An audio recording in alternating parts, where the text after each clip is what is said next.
And it is time to get started.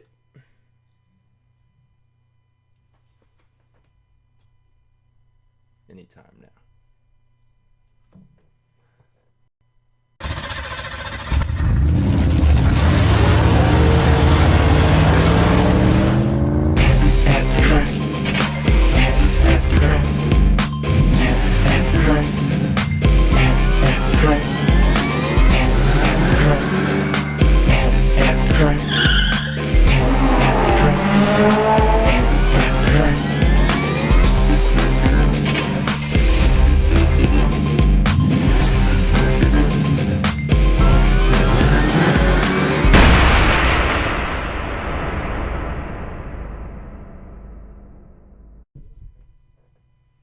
Hey, I am Coach James, and I want to welcome you to AtTheTrack.live. I am the creator and lead instructor for All About Aerodynamics. What is All About Aerodynamics?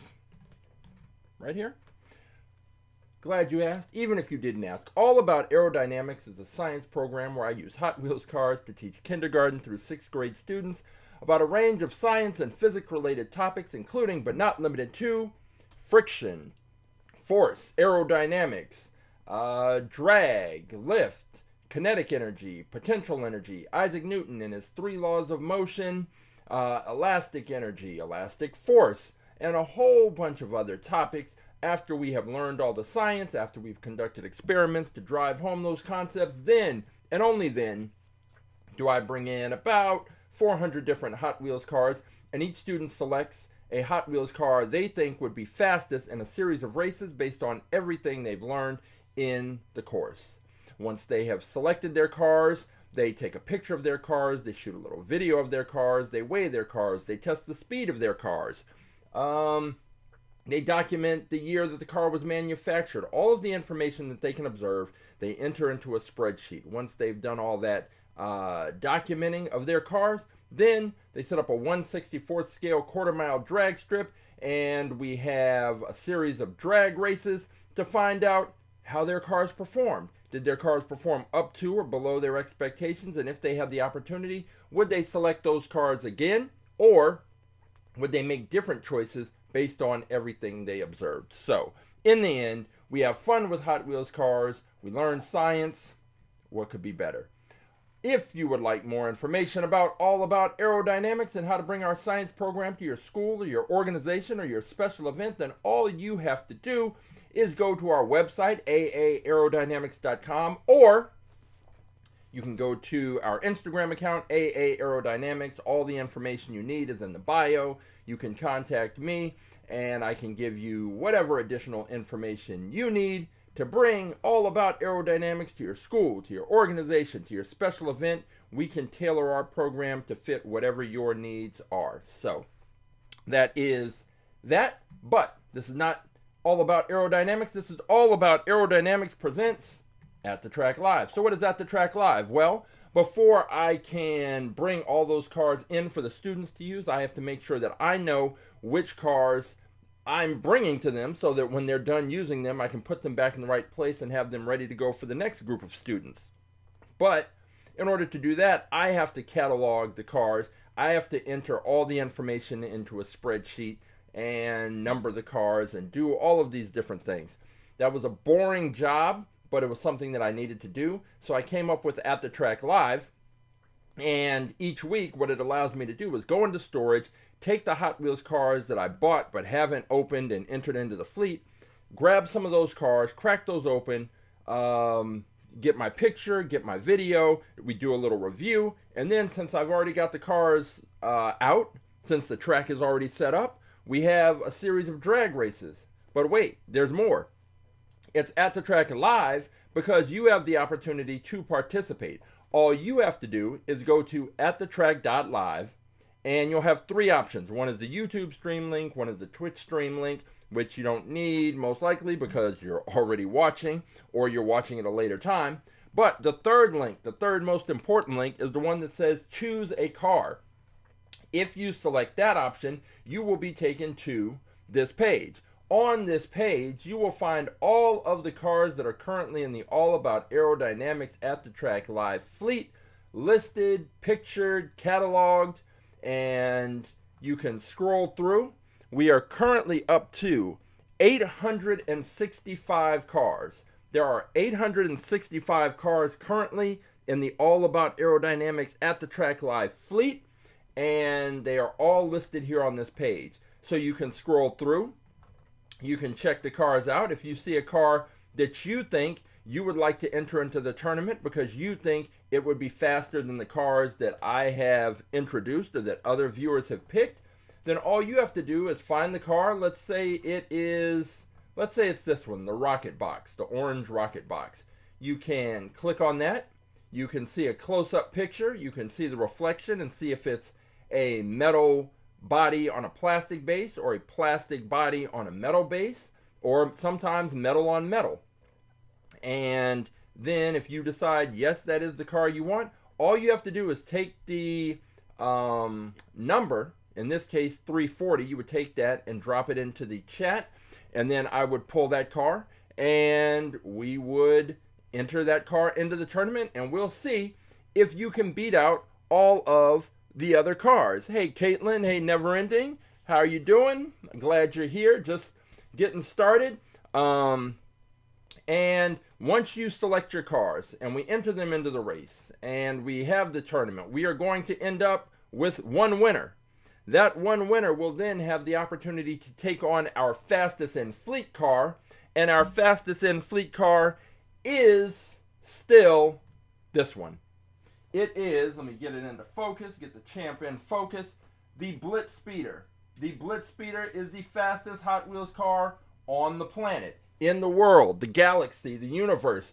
It is faster than every other car that we have put it up against. Now, it did lose a race back in November of last year to the Gazella R.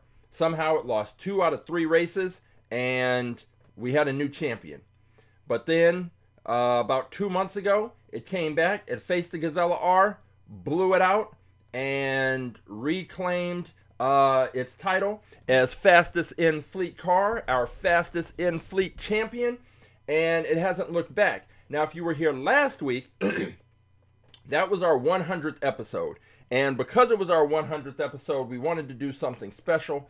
So I went back and found every single car that had been a fastest in fleet champion or had held the, because there was a period of time before I came up with the idea of fastest in fleet champion where we would just have winners each week of the tournament. And so I went back, took all those cars. It ended up that we had about 23 different cars that were former champions. And so we had a tournament of champions, and we raced all of those cars, had them go head to head, back and forth, and then it came down to the BlitzSpeeder, and I forget whichever car came out of that pack, and the BlitzSpeeder beat that car.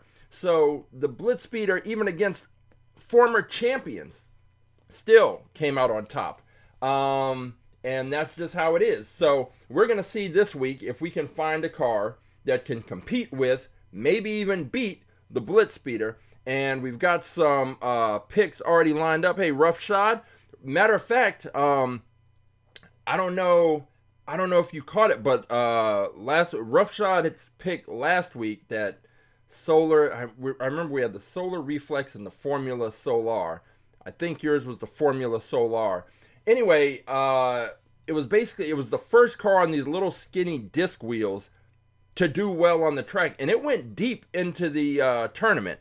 And it didn't beat the BlitzSpeeder ultimately, but it went pretty far in the tournament. So it is the fastest car with the little skinny disc wheels that we've ever had on the track. And so now I've got to I can't always just knock cars with the little skinny disc wheels, because we found one that if it's got the right weight, the right aerodynamics, all of that, then there's a possibility that it could do something. So I know Roughshod had his pick, the Rrroadster, and so I've got that.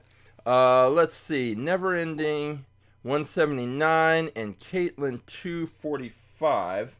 So let's go ahead and just take a look before I'll pull those cars in a little bit. But let's just go ahead and take a quick look and see what they're thinking about. So let's see, 179. And there are all types of cars from just about every Hot Wheels era in here. Let's see, 179. Oh, okay, at first I thought you picked this one, which you didn't. But I had one kid, he picked this one, and I don't mind, I don't care which cars students pick, so long as they have a good kind of rationale. Having issues with the camera, but no problem. As long as they have some can explain to me why they picked the car, that's what's important. I just want them to think about their selection. And it had this huge, the huge engine just sticking out of the top. It just didn't seem like this was, the best pick, but he had his reasons, and the car didn't do terribly, but it didn't do well. But anyway, I just saw that. So this is the car that, let's see, the 179, that's never ending. Let me just write that. Never ending. He has picked this Dodge Viper GTS-R, and I've indicated white, so I must have another one in there. There's some of these cars that before I stopped putting duplicates in there, I just would put the color, and so we have a white one and some other one, but this is the one that Never Ending's going with, so I'll be pulling that a little later. Seems like a pretty solid pick. I don't have any problem with that. And let's take a look really quick. Hey Christian, how you doing? Let's see. 245. What is Caitlin thinking about? She is looking at the Corvette Stingray. I think because last week I believe you picked a Corvette, that Greenwood Corvette. So you're still riding with the Corvettes, and maybe you'll find one that's going to actually be that one to knock off some of the other cars and take out the BlitzSpeeder. So this is another car that I will be pulling a little later. So let me just make that more. So that's 245, and then, and I'll just write down that it's Corvette, and the other one's the Viper. We've got Roughshods Rrroadster, and let me see here. Let's check out number 9. Number 9.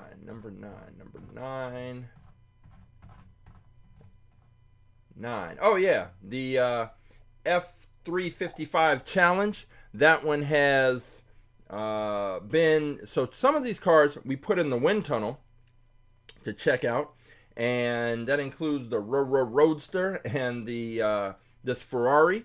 So those have been in the wind tunnel, and we are we have an idea about their aerodynamic profile. So there's some information we have about how we think they should perform based on what we saw on Wednesday. And if you don't know, on Wednesdays we have Wind Tunnel Wednesdays. So I have the Funtech Labs Winsible 1/64 scale wind tunnel. We put the Hot Wheels cars in there, turn it on, we can see the smoke streams flowing over, under, and around the cars. And as we put more cars in there, we can tell not exactly how the cars are going to perform, but we can tell how drag is going to impact the cars, and then from that we can kind of get ideas about what's going to happen on the track. We always put the BlitzSpeeder in first because with it being the fastest car in the world, the aerodynamic profile and what we see from the BlitzSpeeder is probably what you want to see from a car that you pick. And what we see with the BlitzSpeeder is that the air flows right up over the hood, to the windshield, to the roof, and stays along the roof line right till this big wing in the back, and then it comes off the car. There is never a point where the air separates from the body of the car, and that's important. And we go into more detail about this on Wednesdays, but essentially for a lot of the cars, there's a point where the airflow separates from the body. With the BlitzSpeeder, that airflow stays right attached to the body, and that's really what you want to see. As soon as that airflow detaches from the body, then it changes the pressure at the front and the back of the car, and that is going to impact the speed that the car is able to maintain on our track. So that is what you want to see. So on Wednesdays, if you're trying to decide between a couple of different cars, just join us on Wednesday. We're on Instagram, YouTube, and Twitch, and at 4 p.m. Pacific. And you can take the cars that you're considering, put them into the wind tunnel, and then we can take a look at them. And we did that with the Ferrari, and there was another car. Oh, that Porsche 917 LH. And Christopher had to decide which car he was going with. And ultimately, based on what he saw in the wind tunnel, made his decision. Now, there's other factors that come into play that we'll get into, but seeing the aerodynamic profile and how drag is going to impact the car is really important, because there's drag, friction, and gravity that are the forces acting against the cars as they're moving down our track. So knowing what the drag and the aerodynamic profile is of the car is going to be helpful, because again, if we had a gravity track, you're thinking about different things. Yes, the aerodynamics are important. Yes, drag is important, but size, weight come into play in different ways on a gravity track. But ours is a flat drag track. It's a fast track, and so you need a car that's going to be able to cut through the air and get to the end. So with that said, I was looking at cars to introduce, and every once in a while I'm sort of cleaning up and getting things organized, and I come across loose cars. And sometimes there'll be, like with the Gazella R, I bought it in a 5-pack, and that was the car that I wanted, so I cracked the pack open just to get that car, and then the other cars end up just being loose cars in a box. So I was cleaning up and came across this car, which I had to go look up because it was loose and there was no name written on the back. But this car was one that I pulled out. It is Bad to the Blade. I had to go look it up. Bad to the Blade. And it is Hot Wheels. It's supposed to be a futuristic Indy car, and that is what we are going to go with. So I'm going to get my little video of this one, because this is going to be our newest entrant into the fleet. This is car number 866, and I'm worried about it because it's kind of an open wheel car. It's not completely open wheel in the sense that there's nothing it is open wheel, but there's not much protecting the wheels. So if this car happens to crash, there is a possibility that those wheels hit the barrier, and that will be the end of this car's run. Now, what I am noticing is that look at the wheels. The wheels are wider than normal Hot Wheels wheels. Now the wheels in the back are bigger. The wheels in the front seem about the normal size, but both sets of wheels are wider than, or at least the back wheels definitely are wider than normal. So that may be the case on some other cars, and I just haven't noticed. But this one is very obvious and pretty visible. So we've got our, see, and I didn't need to do that. I don't need 4K. And now let's grab a picture of this one. And I will check the weight on this, because we know that the BlitzSpeeder is 32.4 grams. And this one, let's zoom in. Alright, bad to the blade. And just that. And we're good. We've got our 866 car. Let's see what it weighs. It is metal on metal, so that should give it a little. And it comes in at exactly 32 grams. So we've said that the sweet spot for car weights is basically between 32 and 36 grams. And this one comes in right at 32. So hopefully, I'm just hoping every time I see one of these open wheel cars, I just want it to stay on the track. That's my main concern, because I just don't want it to be broken up. The Formula E Gen 2.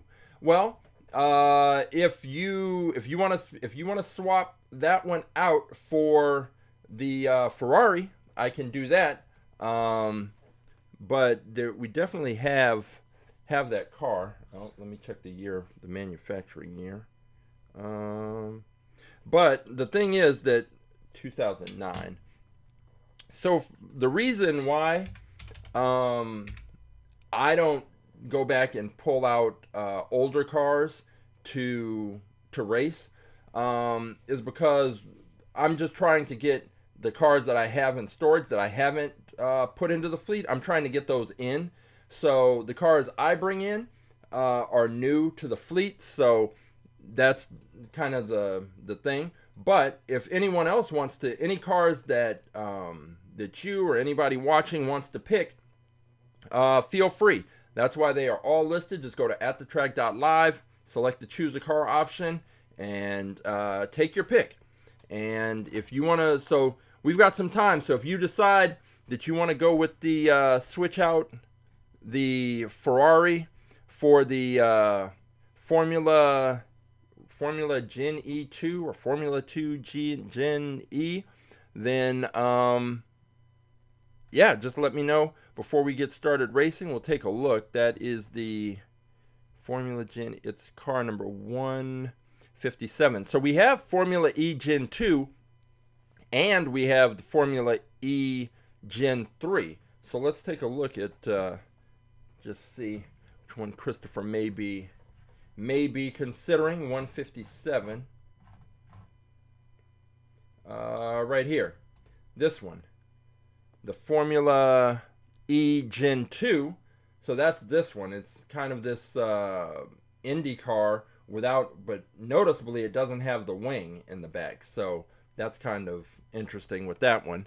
And then we have the Formula E Gen 3, which is a more recent addition to the fleet because it's number 723. And that is this one. So it's definitely, well, this one at least kind of has the two. It does have a small wing, it looks like, and then those two fins coming off the wing. And so this one, with it being 723, probably would have raced about sometime late last year, probably, because we're at 865 and this is 723. So again, if you want to switch out your pick for one of these, then just let me know before we get to the races. Let's see. All right, and she hates this term, but I don't know what else to say. A friend of the program donated this car, and this is the '69 Copo Corvette. So another Corvette. So we have Caitlin's Corvette. We have this Corvette. We'll see which of those two comes out on top this week. But I'm going to crack this one open. Let me just double check to make sure we don't have one of these. 69. We have a 69. We have 69 Chevelles, 69 Camaros. We have a 69 Corvette. But this may be a little different. So let's check it out just to make sure. I don't want to necessarily have a duplicate. I don't think this would be the same, but just want to double check anyway. Number 93. 93, here we go. Yeah, it's different enough. Yeah, it's different enough. All right, so we're going to crack this one open, and we are going to take a closer look at this 69 Copo Corvette from the Ultra Hots series. I've seen these in Target mostly, and yeah, let's go ahead and take a look at it.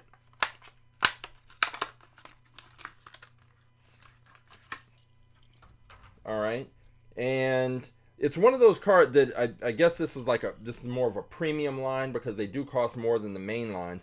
And the first thing I'm noticing is that it appears to be metal on metal, which should probably give it a little more weight. So I'm thinking with this one, maybe 38 grams. Let's see. Oh, I guess it would help if I turn the scale on. Oh, I was way off. This car is 46 grams. 46 grams. This Copo Corvette. And this is, let's go ahead and switch over here. That's going to be rough on this car because we've had cars, just during the Tournament of Champions, we had the Chaparral 2, which was a metal on metal car, but it was much smaller, and it did extremely well in the tournament. And it weighed 40 grams.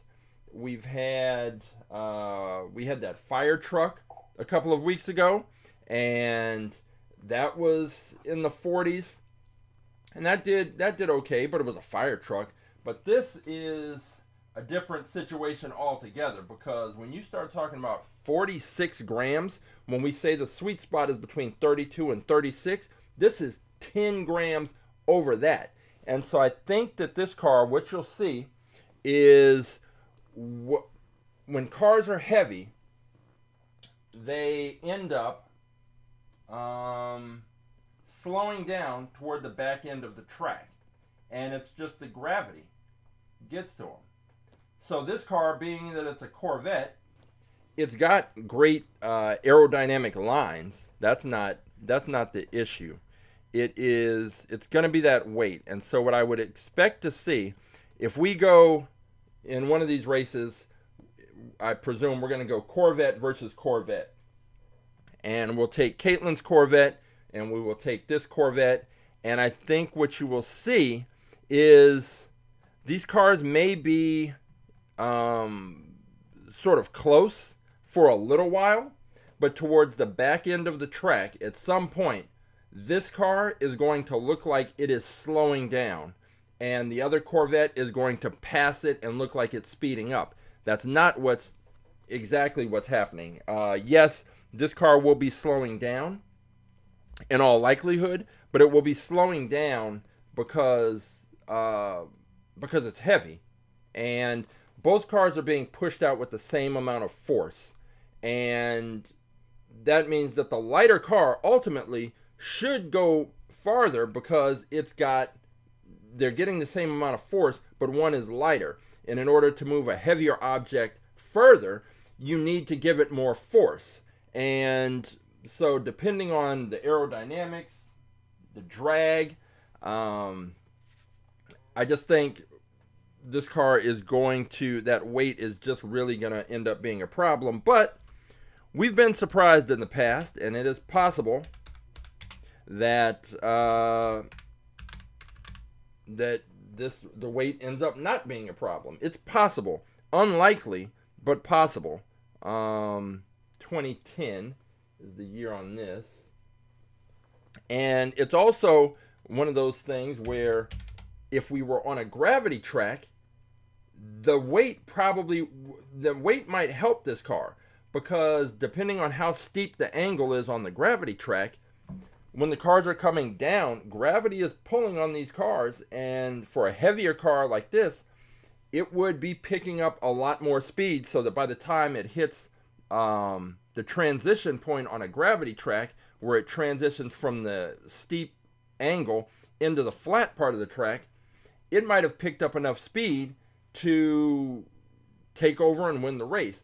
But that's just not the kind of track setup that we have, and so heavier cars tend to have some issues. So we are going to see how that all plays out. But we've got the 69 Copo Camaro. It's a cool looking car. It is metal on metal, with the Ultra Hots have a lot of interesting details in terms of the paint. The wheels are definitely different, and I like the car, but we'll have to see what it can do on the track, and that will be coming up. That's a heavy car. Let's see. I am going to check, because usually I'll go into storage and I'll pull out a bunch of cars to potentially race, and then once we get here, if I don't have time beforehand, I'll check to make sure to see if there's already one of them in the fleet. So there was one that I came across, and it's a fantasy car, and I just need to check and see. Yep, we already have one. It was this one. It was the Rrroadster Bite, and it was a fantasy car. It had the little track stars designation, which suggests that it's going to be a good performer on the track. But we already have one of these in the fleet, so I don't want to have a duplicate. So this one is going to end up as a prize car that some student will be able to select if they have good citizenship, participate in the class, answer a question, win a game, etc. So that one's out. Then I picked up, there was another one, this one, the Volkswagen Golf MK2 Mark II, and I see we have a Volkswagen Golf GTI, but no Mark II. So now we do. This one is going to be cracked open, and this little hatchback is going to be entered into the fleet. I guess it was part of a whole Volkswagen series. Some of these we have in the fleet. I don't think I have this Scirocco. That's kind of cool. This Volkswagen Scirocco GT24. I don't have that. We definitely have some of the other cars that are listed, but now we've got this one, the Volkswagen Golf MK2. Let's crack this open.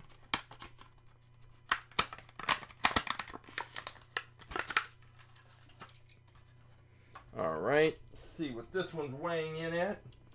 Doesn't feel too heavy. And it's coming in at 32.1 grams. So we had the Bad to the Blade, which was 32 grams exactly. And now we've got this one, which is 32.1. So let's go ahead and take a look at this one. And it is, I don't know. This car, it's, I mean, completely traditional.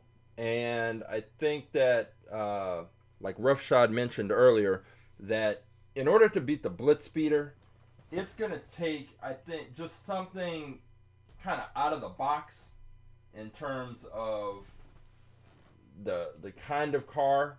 And I'm thinking at this point, if the BlitzSpeeder gets taken out, it's going to be taken out by a fantasy car.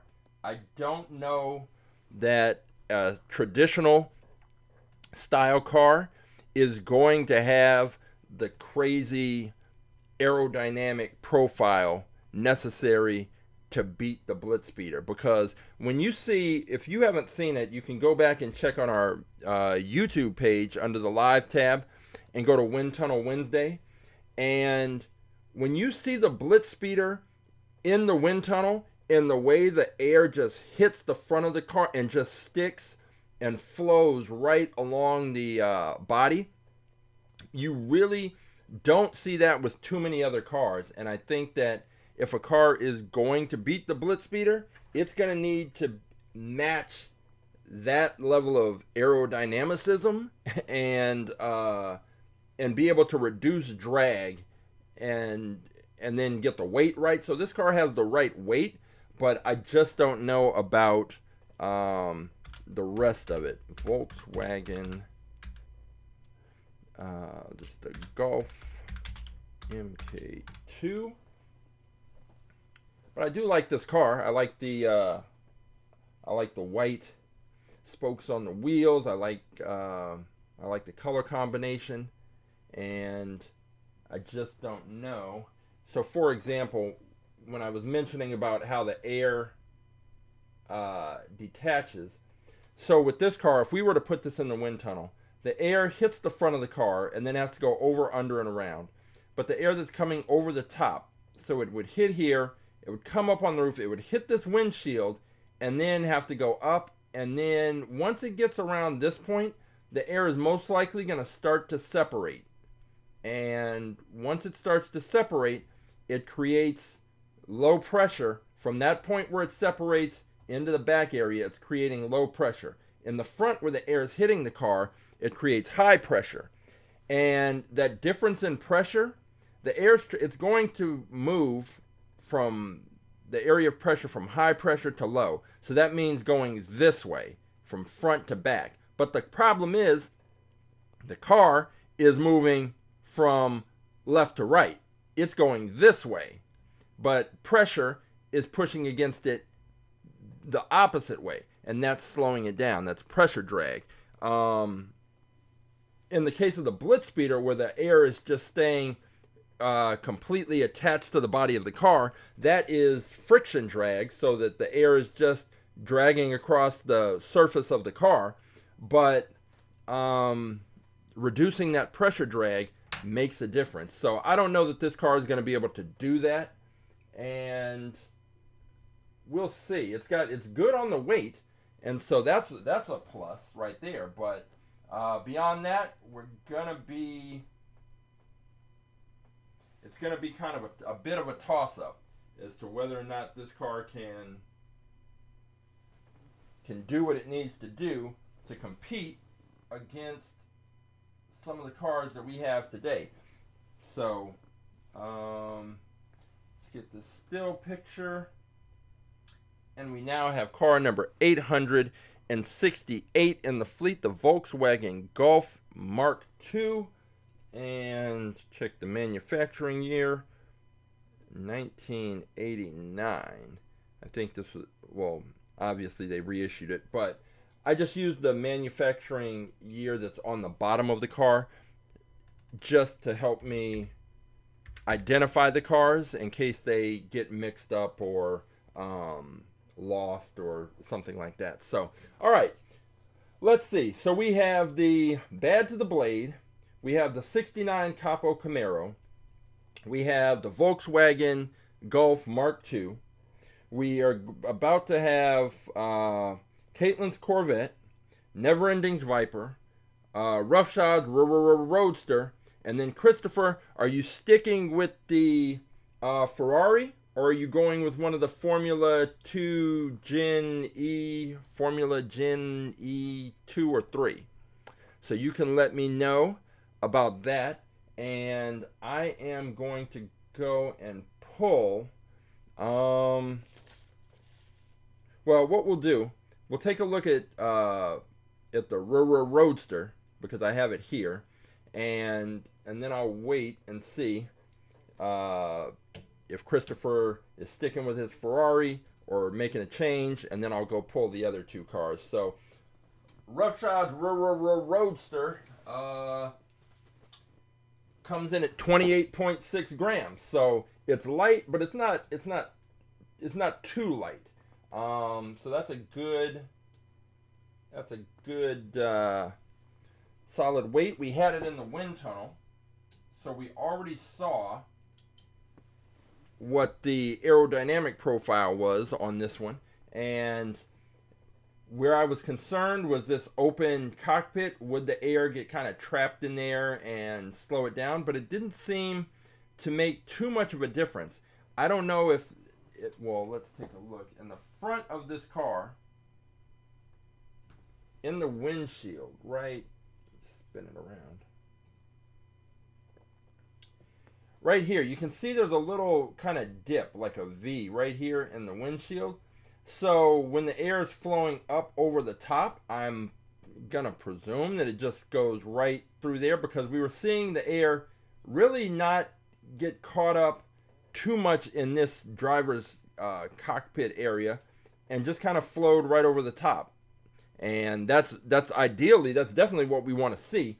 But I'm wondering if this little dip in the windshield here made a difference, because otherwise the air may have struck that and then gone up and detached. I don't know, but I think this car should have a good shot to at least make it to the finals, I'm thinking.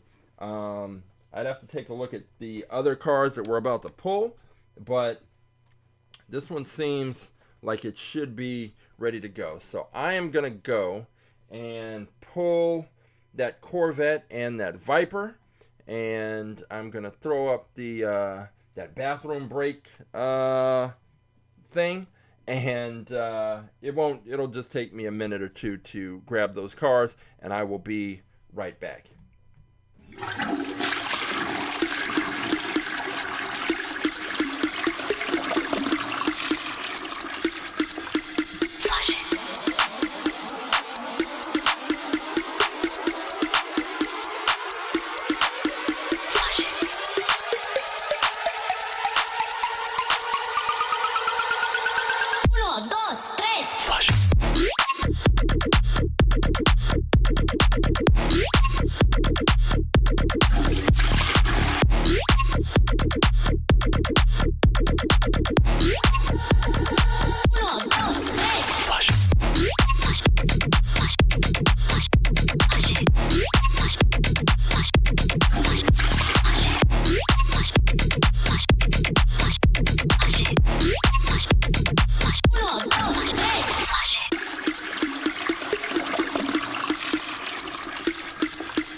Alright, so I've got the Dodge Viper right here. Let me check the weight on that.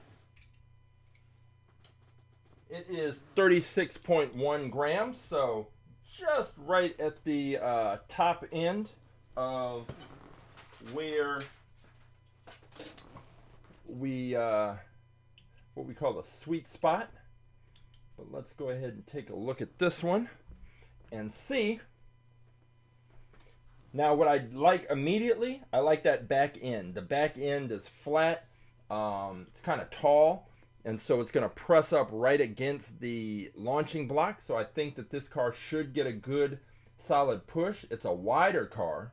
It's definitely that's something else that helps. Check out that diffuser in the back, bringing that air right up from beneath the car. So we've got flat back end.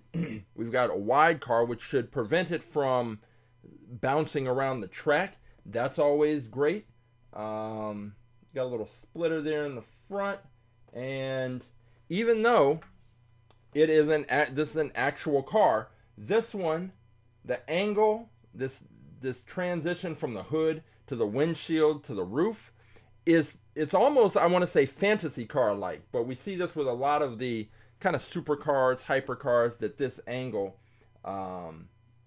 isn't as it's not the same as it is in a traditional car setup. So this should actually be, that should work in this car's favor. It's got the wing right at the roof line, which is another thing that we've seen out of the cars that have really performed well on the track. But you know, we've seen that and kind of made note of that. But the Chaparral 2, which we saw last week, had no wing. It was small, it was heavy, but it was fast. Roughshod's pick, that Formula Solar, it had little skinny disc wheels. It had just a fin in the middle, and so a completely different design. That car was fast. So it's not really hard and fast rules, but we've raced so many cars that we just start to see trends. And if you've watched enough of the races, then your picks should kind of reflect those trends and kind of like what we've seen work and what we haven't. But this car, this Viper, is right in line with, you know, some of the, I would say, like the Gazella R. It's right in line with the kinds of cars that we've seen do well on the track. So we're going to see how that plays out today. Then let's check out Caitlin's Stingray. And this one's weighing in at 35.9 grams, so just a tenth of a gram beneath what we would say is the top end of the sweet spot.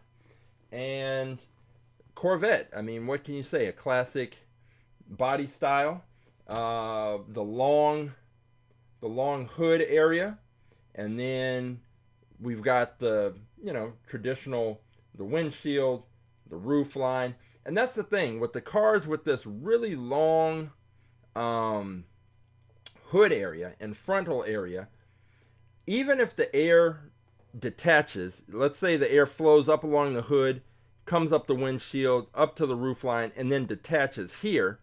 Well, now there's a smaller area of, again, the pressure is going to change where the detachment occurs, but there's less area. It's further to the back. Whereas a traditional car, like with the Golf, the hood area is not that long. So the roof and the point at which the air is going to detach is further up on the car. So now there's a bigger area of low pressure, and that is going to work against the car like the Golf. Whereas with this Corvette, I don't think so. But it's gonna be interesting because we're gonna have a Corvette versus Corvette matchup. That's probably gonna be our first race. That Ultra Hot's Copo Camaro, which is the heaviest car by far that we'll be racing today, against this Corvette. So we will see how that turns out. Haven't heard anything different from Christopher, so we'll check out his Ferrari, this F355 Challenge, and check out the weight. This one comes in at 30.2 grams. So let's check this out. And this one was in the wind tunnel. And it is another car based on a real car. I think today we've probably got, let's see, we've got two Corvettes. We've got the Volkswagen. We've got this Ferrari. We've got the Viper. And yeah, so we've got more cars based on real cars than we do fantasy cars, which is a little unusual, but should make for some good races. The Ferrari, it's got that flat back end, which should help it do well in terms of launches. Whether or not it stays straight on the track is going to be an open question because it's it's not a narrow car, but it's not wide. It's not wide like the Viper. So we don't know how that is all going to play out. But other than that, it's a pretty traditional car. We had it in the wind tunnel, and it looked like the aerodynamic profile was good. The air seemed to flow right over the top of the car. We did see detachment in this area, but so the air came up over the top and then started to detach. So it will create, again, lower pressure, and the pressure is moving from areas of high pressure to areas of low pressure, so front to back. But the car is going forward, so that is why that is important and significant. But it looks like we've got a good lineup. We've got the Ferrari 355 Challenge. We've got the Bad to the Blade, the futuristic Indy car. We've got the 69 Ultra Hot Capo Camaro. We've got the Volkswagen Golf MK2. We have this Corvette Stingray. We have the Dodge Viper, and we have the Rrroadster ready to race, and we will see what is going to happen. We are just about ready to hit the track. I am going to show you, of course, same thing I show you all the time, which is, if this is your first time watching and all about aerodynamics at the Track Live race, here's what you are about to see. Our 3-camera racetrack view. The cars are going to stop at the top of the screen on the left. They are going to be in the launcher. I'm going to give a countdown, 3, 2, 1, race. I'm going to hit the launcher. They're going to fire out of the launcher. They're going to come flying from top to bottom. They're going to pass out of the bottom of the screen on the left and show up at the top of the screen in the middle. They're going to go from top to bottom. They're going to pass out of the bottom of the screen in the middle and show up at the top of the screen on the right. Our finish line cam. They are going to come from top to bottom. They're going to cross the finish line, and the winning car will be indicated with a solid red light. A solid red light indicates the winning car, and a flashing red light indicates the losing car. And the races are best 2 out of 3. The cars switch lanes after each race. And in the event that a car crashes and leaves the track, that's important. If a car crashes and leaves the track, then we start that race all over again. If a car crashes but stays on the track, then that car just has bad luck and has lost that race, provided that the other car actually finishes. I think that's all there is to know. 2 out of 3, cars switch lanes, don't crash. If you crash, leave the track. Oh, if you crash twice consecutively leaving the track, then the car is disqualified, because if a car crashes twice consecutively, there's something wrong with the car that isn't going to... Something wrong with the car, some combination of the car and the launcher, and it's not going to be fixed by just relaunching the cars. Eventually, I'd have to take slow motion video and figure out what the problem is. But if your car crashes twice consecutively, you're out. All right, we are ready to go. I have the cars all ready. The track is set up.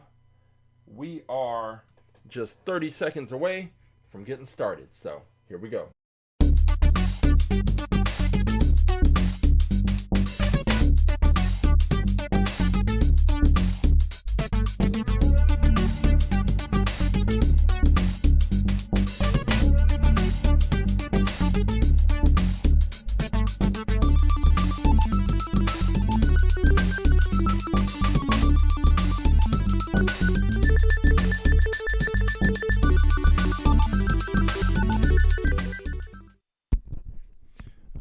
Okay, we are just about ready to go. I always have to double check the audio.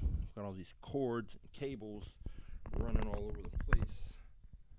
And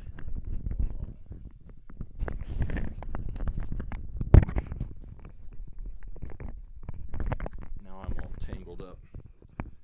Alright, let me just check one thing here. 1 2 1 2. Yep, audio is good. And these cables on. There we go. My son, he works in video production, and one of the first things that they have video production assistants learn to do and do when they come onto a job site is they have to wrap cables. And if you have ever seen or watched like any kind of sporting event where there's the cameraman who's walking around the court, there's a guy behind him or her that is in charge of like winding up that cable, wrapping up that cable, keeping it out of the way.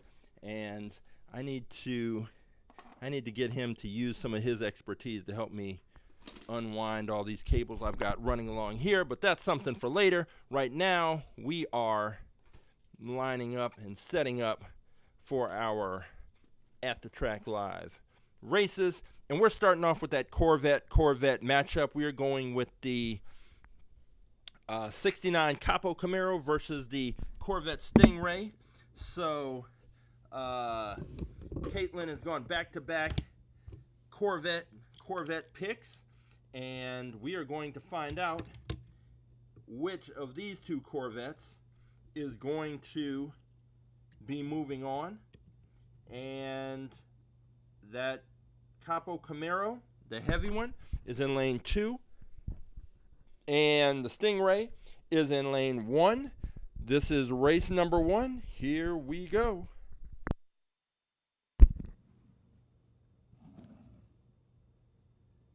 Three, two, one, race.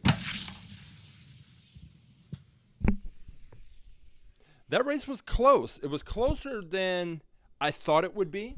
And the heavier Corvette, it was never in the lead, but it didn't really give up all that much ground. Not like I would have thought that it would, just because of the weight disparity between the two cars.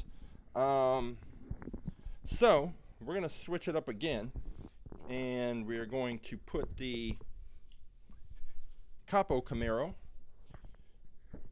in lane 1. Actually, is it Copo? I should have looked closer at the thing. All right, so the 69 Corvette is in lane 1, and the Corvette Stingray is in lane 2, and this is race number 2. Here we go.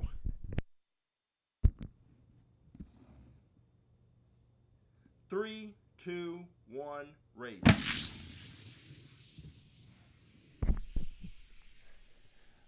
I mean, that the heavier Corvette, it lost, but I think we expected that just based on the weight, but it wasn't all that, like, it did well. It was competitive, and I don't know if that means that this Corvette Stingray is slow, or if both these cars were just similarly fast.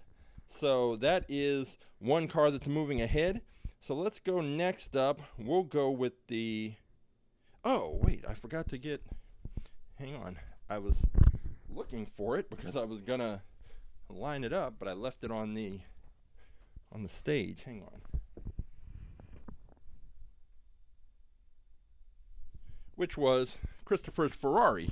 That was the next matchup we were going to go with. It's going to be the Ferrari versus the Volkswagen Golf. And gotta stop. Somehow I got this camera or this microphone cord all twisted up with the camera cord, and that's no good. Let's get that out of the way. Okay. All right, so we're going to go with the Ferrari versus the Volkswagen and see which one comes out on top and joins the Corvette Stingray just based on the cars that we have involved, it's quite possible we could have an all real car versus real car finals matchup. So we've got the Ferrari in lane 2.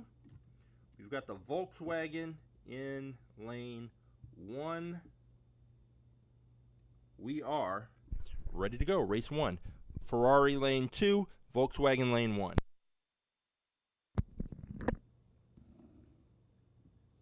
Three, two, one, race.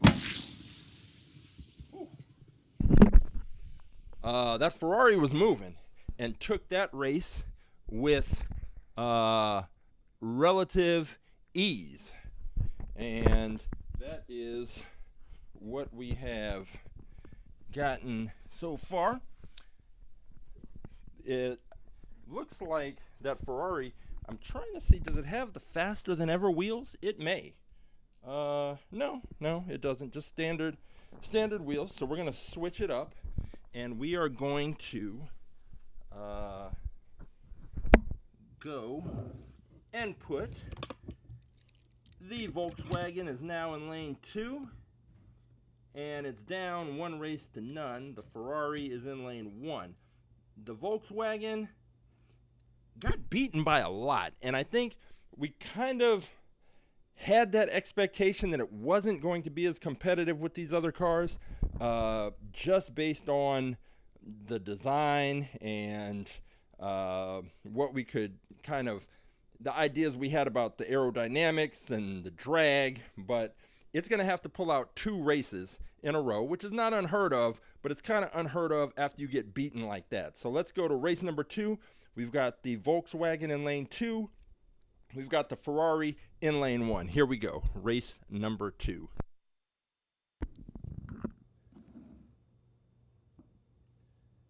Three, two, one, race.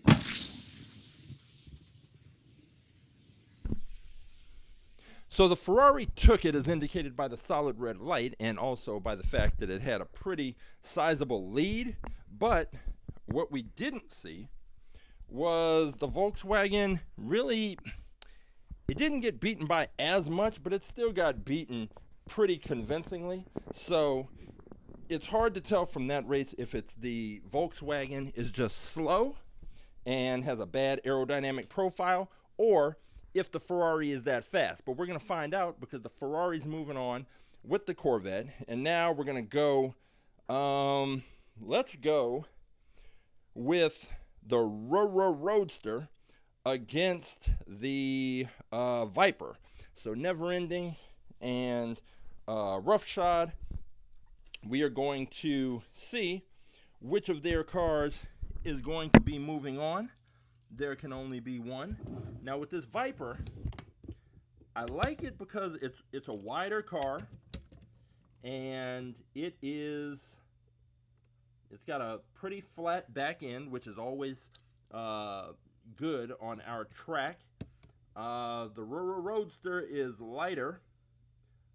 We had it in the wind tunnel on Wednesday and liked what we saw. We're going to find out. So we've got the Dodge Viper in lane 1. We've got the Rrroadster in lane 2. This is race 1. Here we go.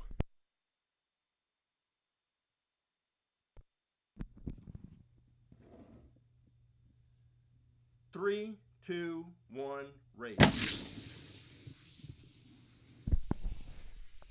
The race was pretty close. The Rrroadster took it, and we are going to be switching lanes and seeing if it can make it a clean sweep, or if we're going to go to a third and final race.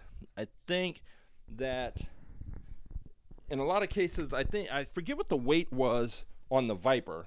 I think it was kind of at the top in like 36, and the Rrroadster, if I recall, was in the like high 20s in terms of the weight. And I think that there's a point at which the weight difference does come into play. Hard to say if that's the case here, but we have now switched lanes, and we're going to see what happens in race number 2. We've got the Rrroadster in lane 1. We have the Dodge Viper in lane 2. Race 2, here we go.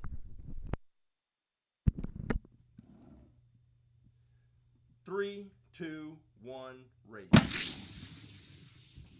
Whoa. Okay, that was a lot closer, at least from my perspective here. But checking the finish line lights, the Rrroadster made the clean sweep, 2 races to none, and is moving on. So we've got 2 real cars and 1 fantasy car in the mix.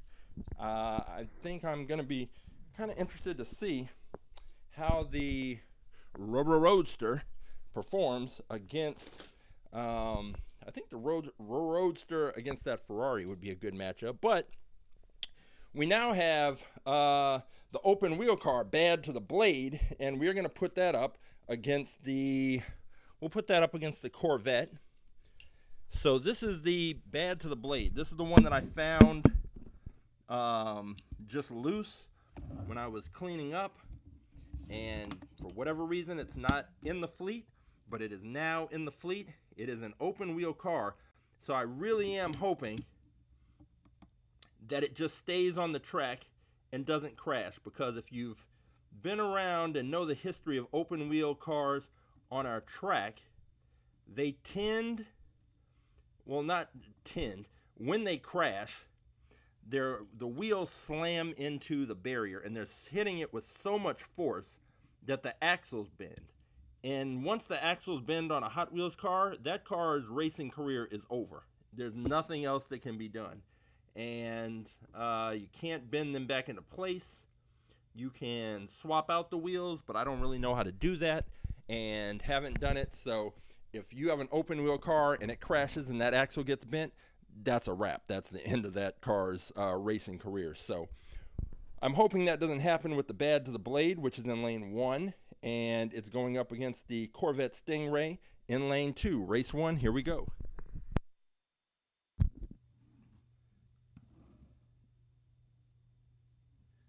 3, 2, 1, race. So the Bad to the Blade lost that race, but what happened is, coming out of the gate, it went up on 2 wheels. It slid along the center barrier, and then it corrected itself. It corrected itself and got back on the track and completed the race. But the problem is the time that it lost while it was sliding on 2 wheels and on the center barrier was time that it couldn't afford to lose, because the Corvette just went right down the track, completed the race, and won. I'm glad that the Bad to the Blade got back onto the track, and I'm glad that it was able to complete the race without crashing, because I just don't want it to crash and bend that axle. But we are going to see here. We're going to get it lined up. Hopefully it can stay on the track. It had better stay on the track and win this race. Otherwise, it's not going anywhere. So we have the Bad to the Blade in lane 2, Corvette Stingray in lane 1, already up 1 race to none. Here we go, race 2.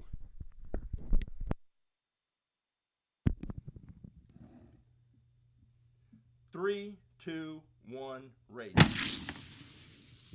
Woo. The Bad to the Blade didn't have any problems with the launch. What it had a problem with was not being as fast as that Corvette. The Corvette destroyed the Bad to the Blade and will be moving on. So this Corvette is looking very good. We're going to see. So Caitlin has picked another Corvette, but this one is maybe the fastest of the group. So we are going to see. We are down to 3 cars. We have got the Corvette Stingray, we've got the Rrroadster, and the Ferrari. So the Roadster and the Ferrari are about to hit the track next. So let's see which of these 2 cars is going to come out on top and make it to the finals against Caitlin's Corvette. We are going to find out. We have the Ferrari the 355 challenge. Let's get this thing in here. Christopher's pick. And we have the Rrroadster in lane number 1. And if anyone is not sure why I keep saying the Rrroadster, it's because it is spelled with 3 R's. It's R-R-R-O-A-D-S-T-E-R, the Rrroadster. So the Rrroadster is in lane 1. The Ferrari is in lane 2. Race 1. Here we go.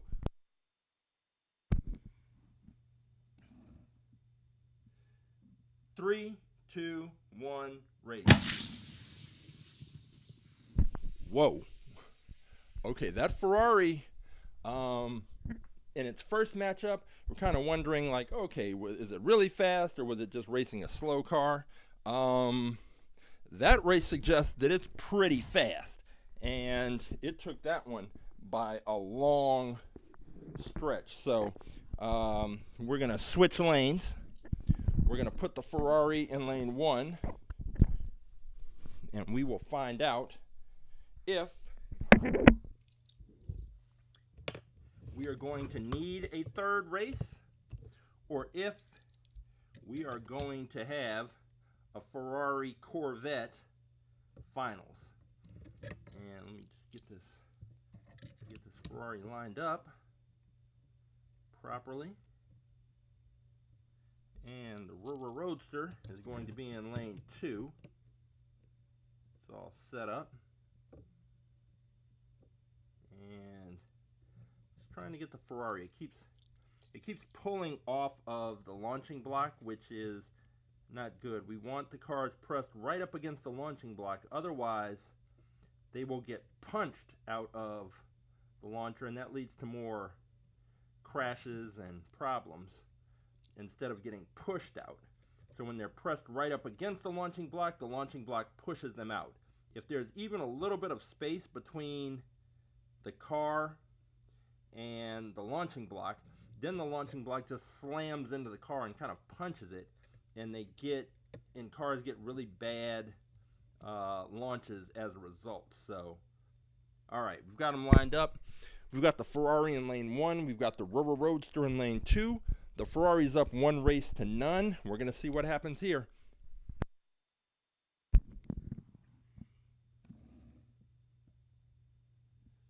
Three, two, one, race.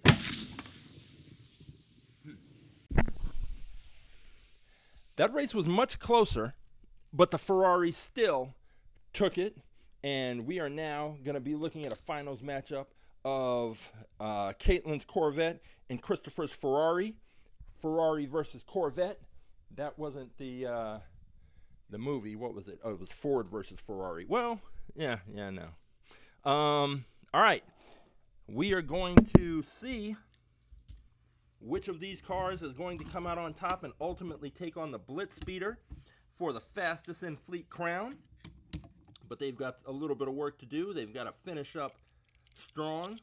We are going to have the Corvette in lane number 2.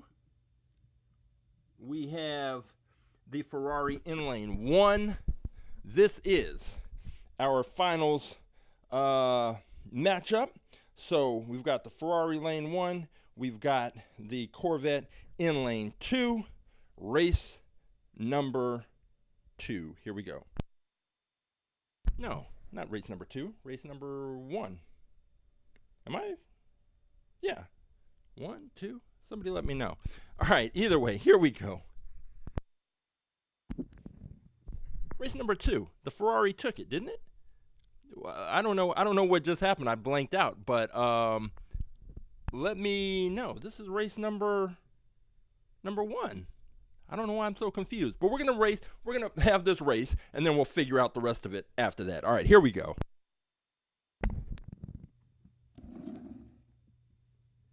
Three, two, one, race. Woo. Okay, so it didn't matter because the Ferrari crashed and in kind of spectacular fashion, but it didn't matter because, I mean, what it did, which was important, is that it left the track. We always want, if your car is going to crash, you want it to leave the track. You want it to be completely gone and off the track, because that way we can throw out the results of the race and do a restart. And this is race number 1, so I don't know why I was all of a sudden just confused, but hey, it happens. All right, so we're resetting these cars. We've got the Corvette. Caitlin's Corvette is in lane 2. We've got Christopher's Ferrari in lane 1, ready to go. All right, Ferrari lane 1, Corvette lane 2, race 1, here we go.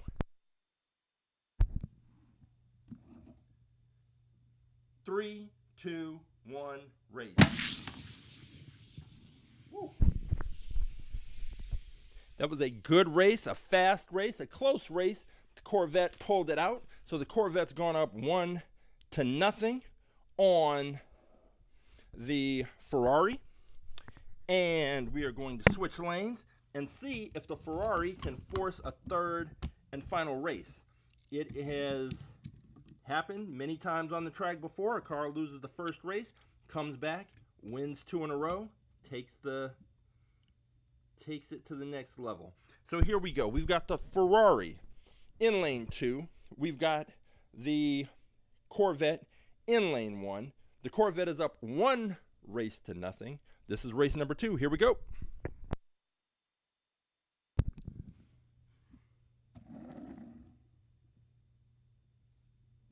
3, 2, 1, race. Woo. The Corvette took it. The Corvette took that race and has taken the tournament for today, but I'm seeing, let's see, Keegan wants car 159. You know what? I will do that. Let me grab that.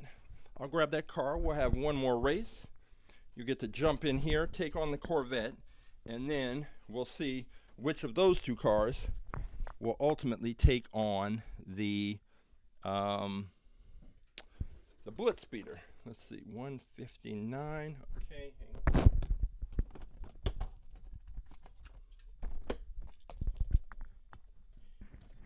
And it looks like, okay, so this is the Mazda Furai. I remember this one because we kind of were having this back and forth as to whether it was the Furai or the Fury, but I think it's Furai. Either way, this is the car that's going to go up against the Corvette. So we are going to put Keegan's Mazda in lane 2. And we will have the Corvette in lane 1. And this should be, now what I do remember and like about this Mazda is it's got this big wing at the back, this big flat wing that presses right up against the launching block, which is really kind of an ideal launch position. So we're going to see how that works out. So the Mazda is in lane 2. The Corvette is in lane 1. This is a bonus race. Here we go. Race 1.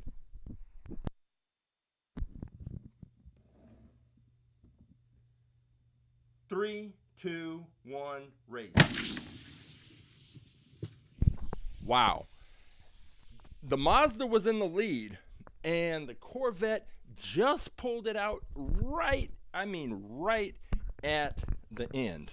That was a very good race. We're going to switch lanes, line them up again, and we're going to see if this Corvette can take a second race, then it is going to move on to the fastest in fleet race against the BlitzSpeeder. We will find out. This is Caitlin's second Corvette pick. And so far, this is working out perfectly. The Mazda coming in as a last-minute pick by Keegan is jumping in to challenge, and will need to take 2 races in a row. The Mazda is in lane 1. The Corvette is in lane 2, race number 2. Here we go.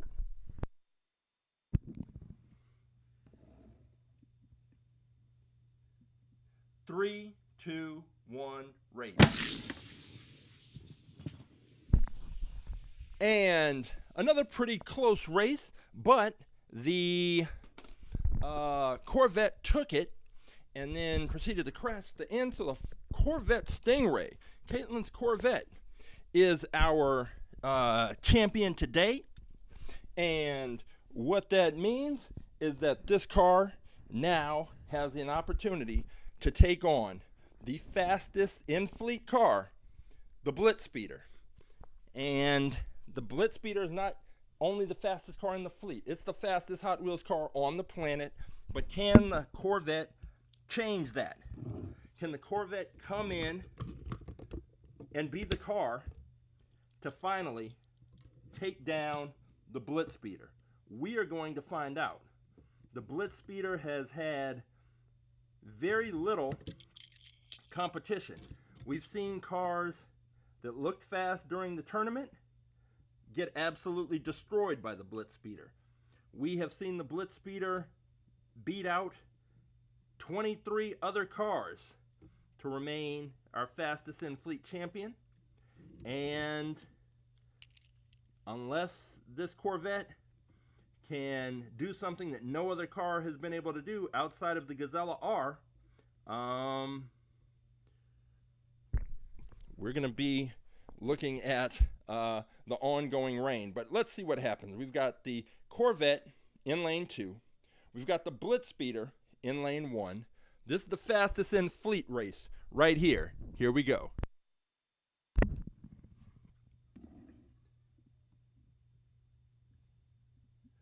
Three, two, one, race. Wow. That race was close. That was extremely close and one of the closer races that the BlitzSpeeder has had. And I'll tell you this, when the BlitzSpeeder came out of the launcher, it wobbled. It shook, and it was like, it wasn't on, it was on two wheels, and then it got back down, and it was trying to get stabilized back on the track. That gave the Corvette a window. But the problem is the BlitzSpeeder, once it corrects itself on the track, it's pretty much lights out. And so the Corvette really needed to open up a bigger lead while the BlitzSpeeder was shaking and wobbling around. It didn't, and ultimately the BlitzSpeeder had enough to hold the Corvette off and take that race. Now, if the BlitzSpeeder gets a clean launch, it's probably going to be all over. That's just what we've seen out of the BlitzSpeeder over the last however many months, is that if the BlitzSpeeder gets that clean launch, it's gonna wipe the track with the other car. But we're gonna see what happens. We've got the BlitzSpeeder now lined up in lane 2. We've got the Corvette in lane 1. The Corvette has to take 2 races from the BlitzSpeeder. It may have missed its opportunity to get at least one race in, but we're gonna see. BlitzSpeeder lane 2, Corvette lane 1. Here we go.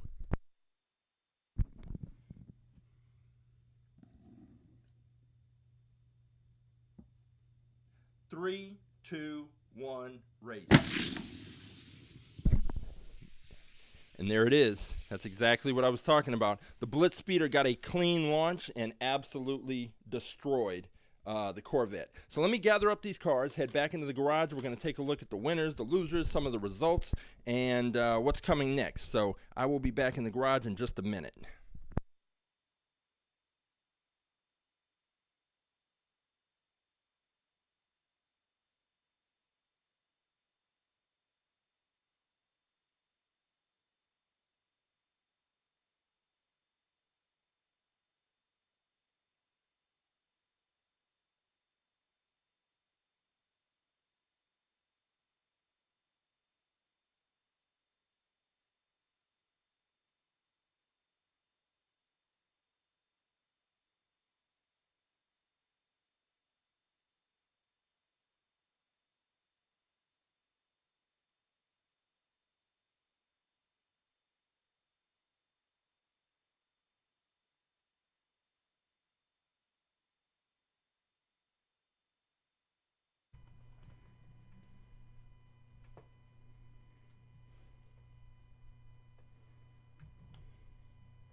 So the BlitzSpeeder remains our fastest in fleet car, and like I said, the BlitzSpeeder gets really good launches most of the time. For the most part, it gets pretty good launches, and in the occasions when it doesn't get a good launch, that's the window.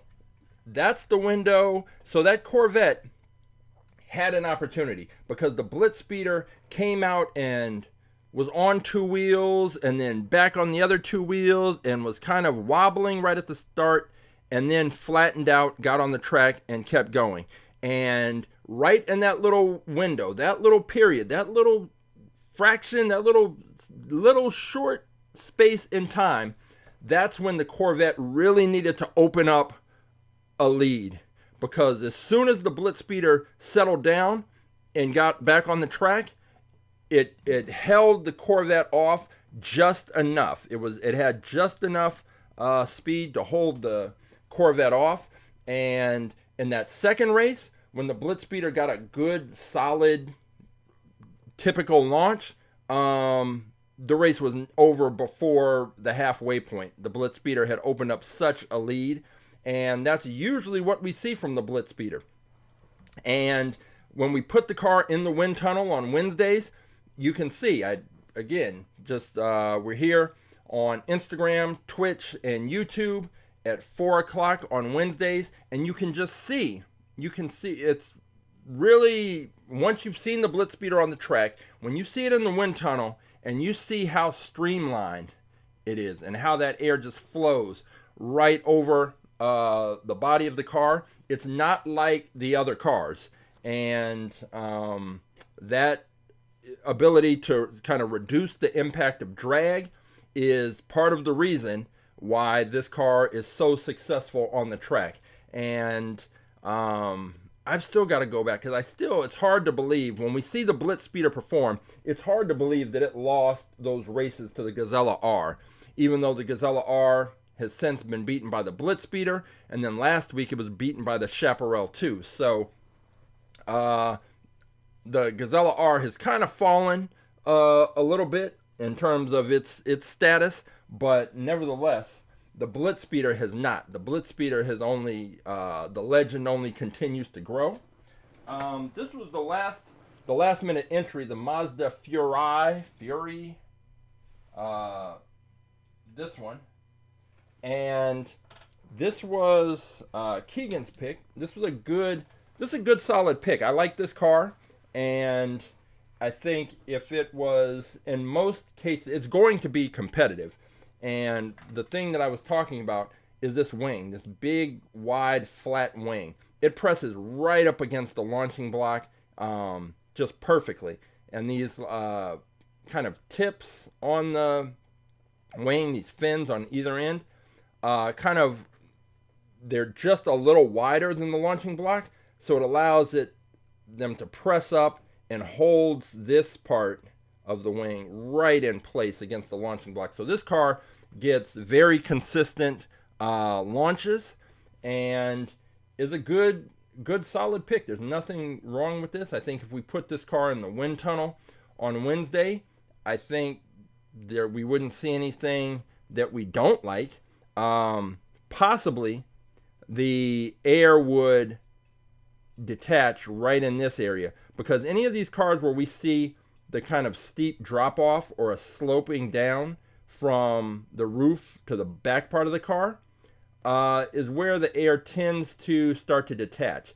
And if the air is in fact detaching, then like I said, it creates that area of low pressure that contributes to some pressure drag that can work to slow cars down. But that is still it had a good solid showing, but it was Caitlin's Corvette that was the top car today. And a Corvette, it's just a good solid pick. And I think, like we were talking about, the fact that it's got the long hood area before you get to the windshield and the roof means that by the time the air starts to detach and creates the low pressure area, that might not be as big of a factor with this car as it is with another car where the windshield, where the hood is shorter and the windshield is pushed closer to the front, because then the roof would be about here and the air would start to detach here, which would create a bigger low pressure area. So that is a look at our winner for today, and always looking ahead. Okay, Roughshod has made a pick. Let's go to this page. He's already a week ahead. He's ready for next week. It's like a quarterback throwing an interception, just short memory and move on to the next play. And he's got his next pick. Let's see, the twin mill Gen E. Twin mill. Oh, I think that's that kind of black and red one. Let's see, formula right here. Okay. I think we had this one in the wind tunnel, and it was kind of he was giving it a good look, but much like with the Formula Solar, this Corvette, we're seeing with this one, it's got a long hood area, and then by the time it gets to that driver's cockpit area, then the windshield is at a pretty good angle. The roof line, there's not too much going on there. So I want to see, we'll put this car in the wind tunnel again and take a look. But this is another solid pick. And just like with the students and with other people, anybody, and once you start watching the races, and once you start getting an idea of what kind of cars do well, then it like definitely kind of like shapes the picks that are made.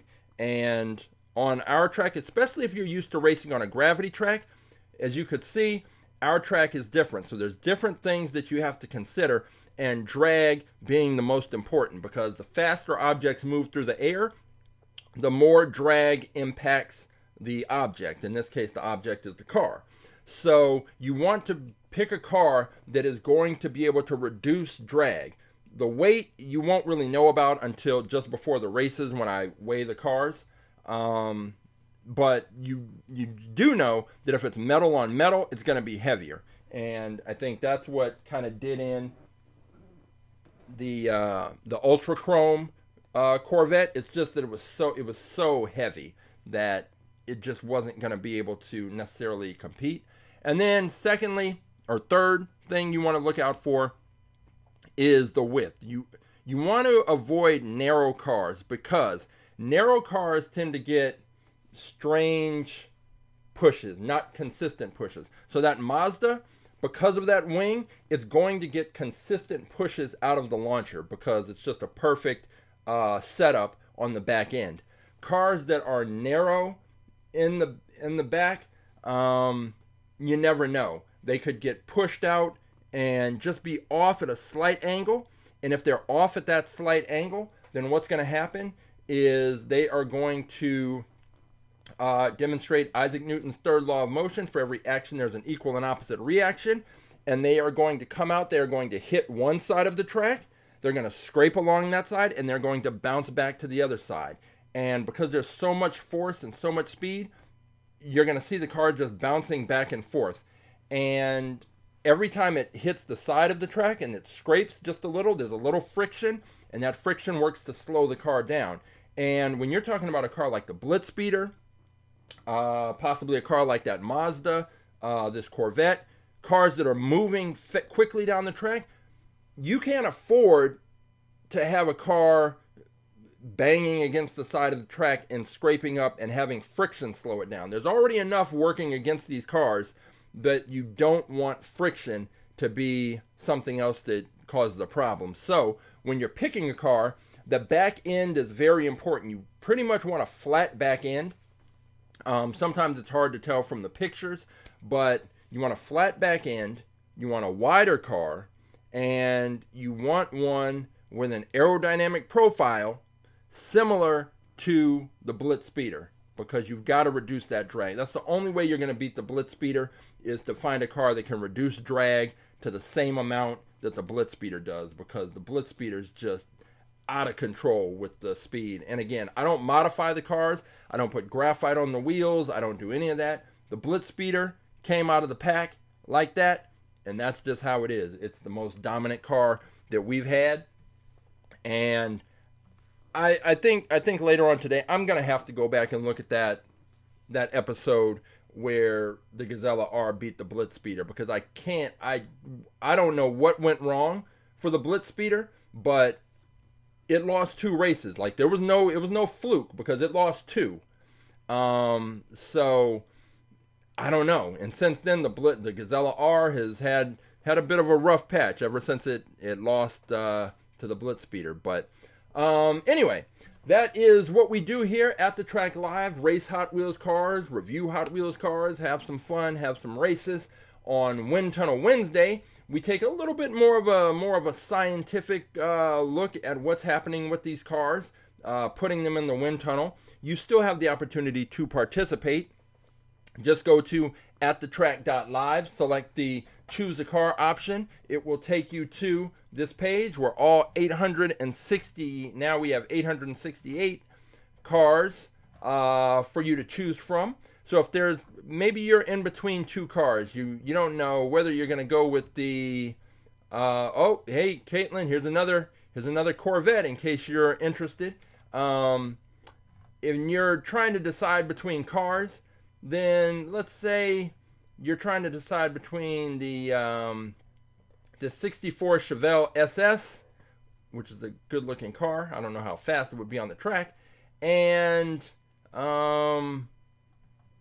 the Tooligan.